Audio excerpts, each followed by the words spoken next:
মে মাস থেকে বৃক্ষরোপণ কর্মসূচি শুরু করা হবে বলে জানিয়েছেন বন ও জলবায়ু পরিবর্তন বিষয়ক মন্ত্রী আব্দুল আউয়াল মিন্টু। সচিবালয়ে বৃক্ষরোপণ কর্মসূচির অগ্রগতি নিয়ে প্রধানমন্ত্রী তারেক রহমানের সাথে বৈঠক শেষে তিনি কথা জানান। মন্ত্রী জানান, প্রতি বছর 5 কোটি গাছ লাগানোর পরিকল্পনা রয়েছে সরকারের। নির্বাচনের আগেই ক্ষমতায় গেলে 25 কোটি বৃক্ষরোপণের প্রতিশ্রুতি দিয়েছিলেন প্রধানমন্ত্রী। তা বাস্তবায়নের জন্যই কাজ শুরু করবে সরকার। এর আগে প্রধানমন্ত্রীর সঙ্গে দেখা করেন আনসার ও ভিডিপির মহাপরিচালক মেজর জেনারেল আব্দুল মোতালেব সাজ্জাদ মাহমুদ। শুভেচ্ছা বিনিময়ের পর জনসেবামূলক কাজ অব্যাহত রাখার নির্দেশনা দেন প্রধানমন্ত্রী।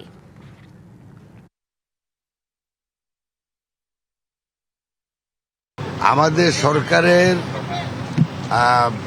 প্ল্যান অনুযায়ী আমরা প্রতি বছর 5 কোটি বৃক্ষরোপণ করব। মে মাস থেকে আমাদের এই বৃক্ষরোপণ শুরু।